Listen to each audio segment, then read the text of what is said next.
I messed up with my last video yesterday. My phone was vertically challenged. I am not vertically challenged, however, 6'2". So we're going to take a break from fixing other people's bad metalwork. Case in point, that was a flush mount door handle, and by the time you got done putting mud on there, the handle itself, the metal part that you push in and you can pull out, would probably be about 3/8 thick. It got welded in there crooked. He doesn't want to spend the money to reskin the whole door like you should and buy another kit, so I cut it loose. However, I'm going to walk through a few things. Throughout the day, I had to get more work done, so didn't get to film a lot. I'm going to run you down through a few things that I've done today. For one, this carpet, you would have thought came out of, well, it looked about like that. So I took a real heavy brush, I broke up all the dirts and little things that were stuck in the carpet, and then I just kind of took this air nozzle here all day long while I'm waiting for metal to cool, because do not do more than a couple tacks on a spot at a time. You will warp your metal and you will make yourself more work, and then you'll be paying somebody to redo it, like the situation that we have going on. Anyways, while the metal was cooling, shrinking, I just got here and you can still see it coming out.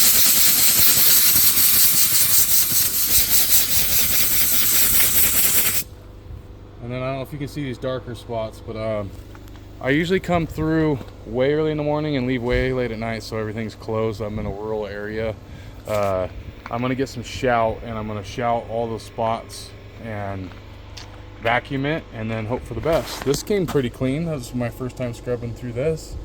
I like to use the rubber mat cleaner. This is a total interior cleaner from Adams. Yes, I know the camera's still backwards. I'm working on that. It's coming out pretty nicely though. I'm not kidding. You would have thought it was brown. Another I was telling you about the SCM spray paint a kiss action. I think I have a can of it here. I'll show you. My hidey hole for all my. See? Let's walk you through a few things. Okay. Almost everybody's using this Firehorn red. Yes, if you buy the aftermarket door panels and the aftermarket dash pad and things like that, even the aftermarket carpet is like a fire engine red, more likely. They sent out a chip card, and this is much, much brighter than the chip card. Much brighter. As you can see the contrast here. And a lot of people are like, well, that's faded and old. Okay, well, that's fantastic. Hold on. What about a piece that had never seen the sunlight? See how much brighter that is? So I ordered a few cans. They'll be here tomorrow or Monday.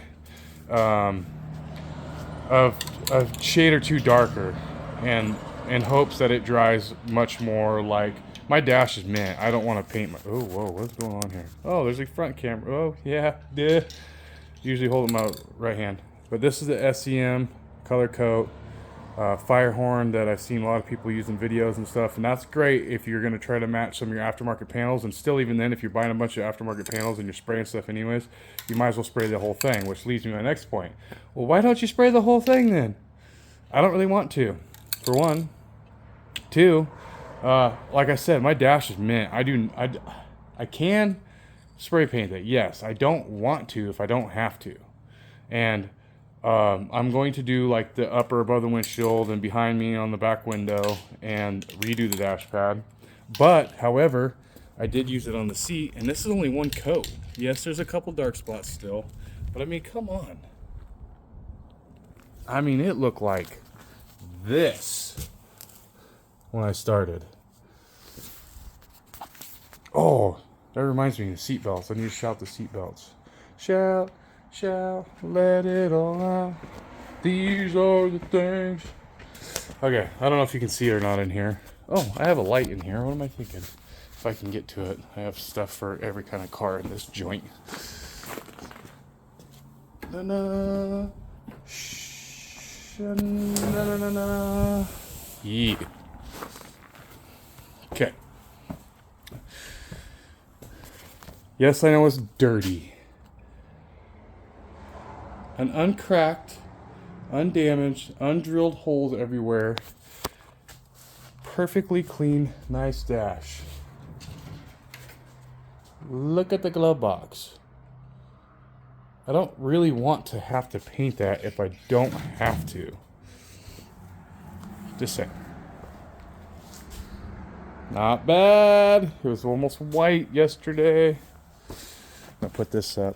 I'll get the lights and stuff later. Next dilemma. People don't really talk. Oh, camera's on that side.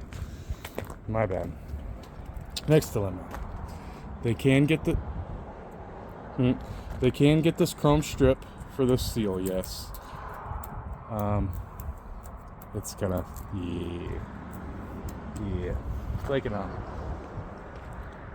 I'm gonna attempt to clean this all off and church it up and bring it back to life, because it's a deep channel and you can't get just this rubber, at least not a properly good one that's not from Hong Kong, Taiwan, Chongchong, Lililong.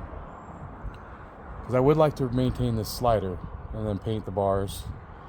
The dilemma is the rubber seal. So if I can't get this cleaned up, I'll get the new chrome lock strip and put it in place. That's best case scenario.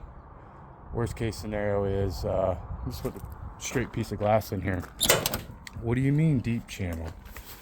These are the types of things. This is the reason why I'm making videos. See the depth here? That's the deep channel.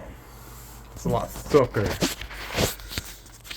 We got the core supportage in, so I'm going to start putting my dash back together as soon as I get done doing all the pour 15 on all these spots on the floors, and then fixing. Yeah, just look at it. Would you look at it?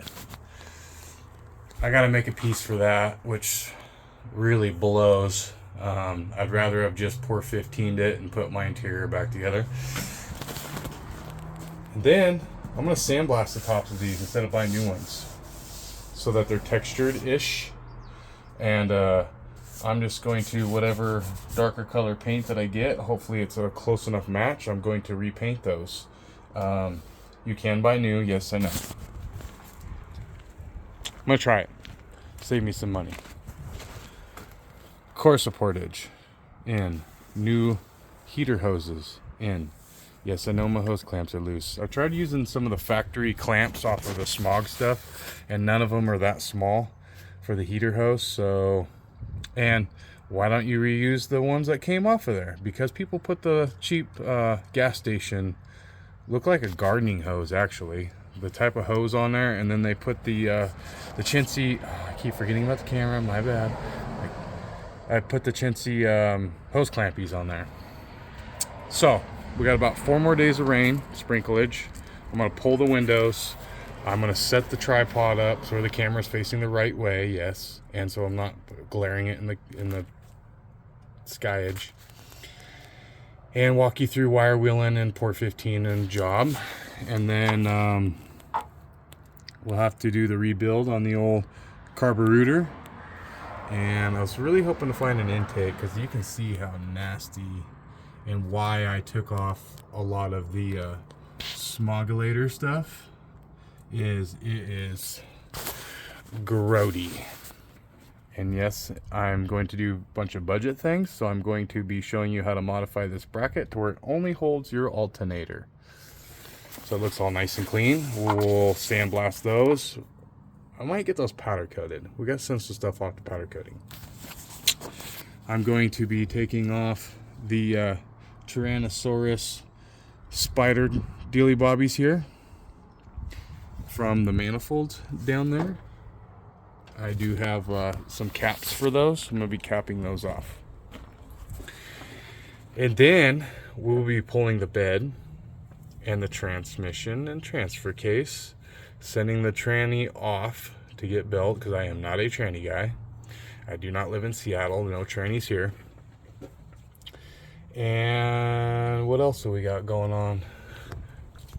Like I said in the last video, then I will be DAing all the jams down. And for those who don't know the jams, in here. After this is all rust treated and cleaned up, and we will be spraying the jams, unmasking, putting out in the sun to bake, putting the windows back in, masking the opposite direction, probably the following week. That's yes, I know you should probably leave the windows out. I get it.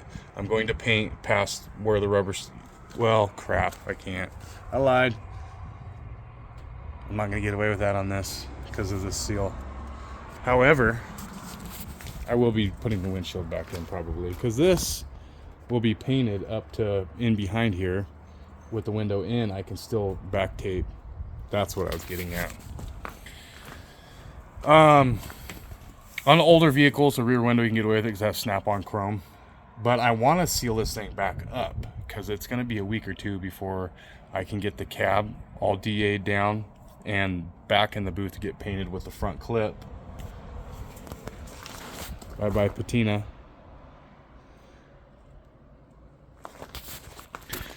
And then throw all of the nice, pretty new shiny red stuff in there. Hopefully a little darker than the dash came out. It's not bad. It's just not my cup of tea, especially with the seat and the carpet being much darker. And obviously these carpets are going to be darker.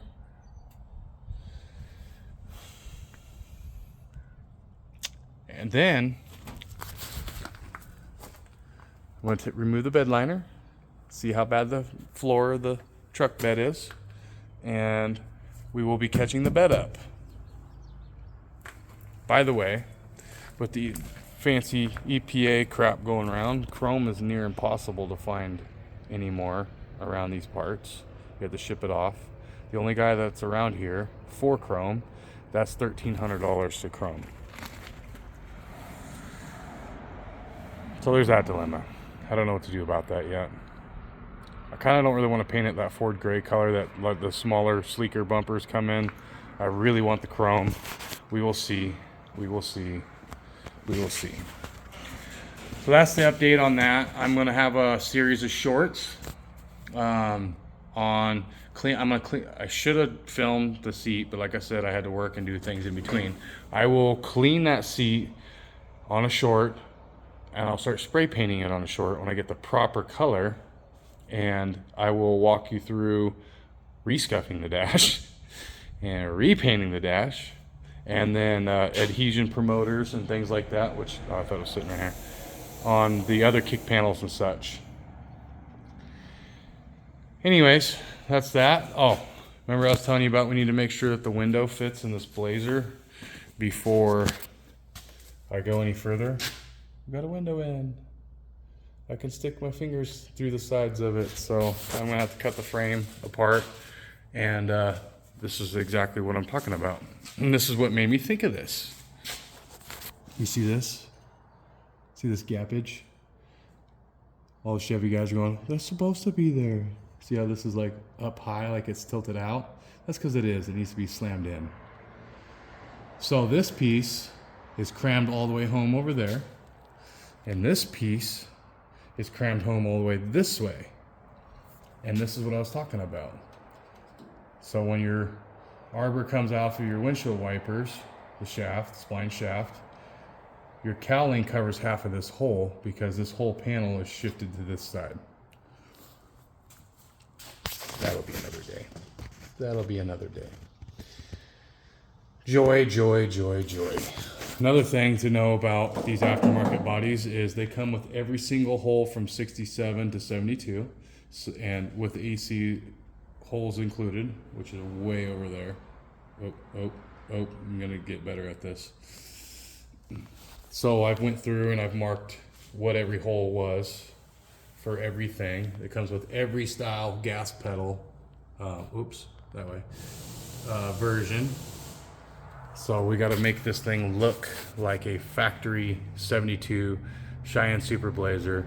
I'm not even sure if they came out with Cheyenne Super Blazers, but that's the package he chose. We're or on the search for some buckets, yeah, if you guys are in the Chevy world, you know how hard it is to find 72 Blazer buckets. Oh, I don't know if anybody spotted this yet. Blazers don't have, that's another thing that they made it universal. Blazers don't have a speaker hole in the dash. Why? Because when it rain, it goes down and it goes into the speaker to drain. And you got ugly problems. They have this plumber's tapey, nasty, ugly looking thing that clamps the speaker underneath of the dash that I have to recreate. That'd be kind of a cool video as well. Anywho, God is good. Like I said, there'll be some shorts on cleaning this carpet some more, and there'll be some shorts on cleaning and restoring that upper part of the seat.